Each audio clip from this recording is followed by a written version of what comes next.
C'est le chef du CCLJ.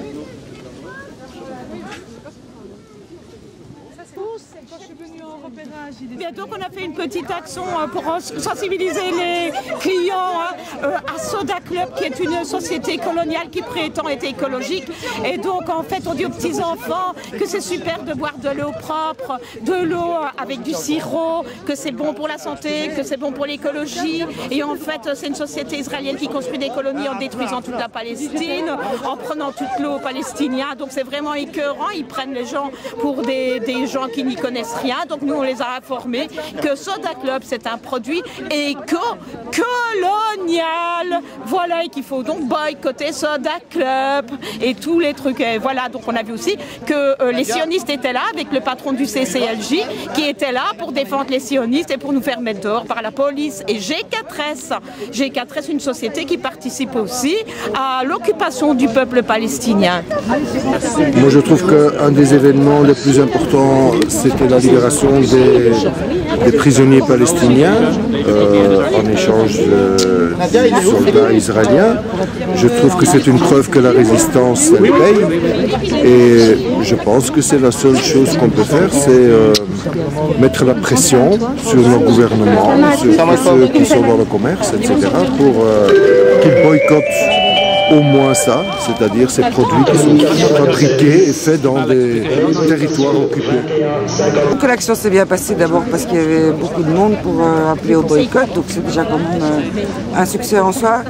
Mais il y a un sérieux problème de liberté d'expression à Bruxelles en tout cas, parce qu'on ne peut plus distribuer des tracts nulle part, il faut des autorisations pour n'importe quel endroit. Et donc ça c'est un fameux problème, parce que dans le temps, en tout cas, c'était pas comme ça, la distribution de tracts n'était pas soumise à une autorisation préalable. Et donc c'est vraiment des questions de liberté d'expression, alors que bon, la parole dominante c'est tout pour Israël, et bon, c'est impossible de dénoncer les colonies dans les médias officiels, etc. Donc il n'y a que les citoyens qui peuvent le faire, et s'ils sont obligés chaque fois de demander autorisation et qu'on leur refuse, bon, il y a un vrai problème, mais bon.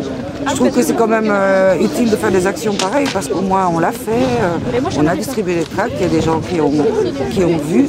Et deuxièmement aussi, je pense que si chaque fois que des produits israéliens sont dans un salon, sont dans un magasin, etc., s'il y a des actions autour, je pense aussi que ça va créer une atmosphère, comme dans le temps avec l'Afrique du Sud, où finalement le boycott de l'apartheid, ça a quand même porté ses fruits, puisque de plus en plus de gens ont fait le boycott, et que bon, finalement, Mandela il a été libéré, l'apartheid a été supprimé. Bon, bien sûr, c'est d'abord la lutte des gens d'Afrique du Sud qui a payé, mais pour eux aussi, le fait qu'ils sachent que les actions continuent, qu'on fait le boycott, c'est aussi un grand encouragement pour eux. Donc, il faut continuer à le faire. Ik kan niet anders als daaruit concluderen dat het de Zionisten zijn die de terroristen zijn. Als je dat ziet, hoe ingrijpend in het landschap die kolonies zijn. Ze ontnemen de mensen al hun water aan hun land, en dat steeds maar meer, zowel binnen als buiten het Israël van voor 67. Daar kan je niet anders als aan dergelijke acties meedoen. Dat is gewoon burgerplicht.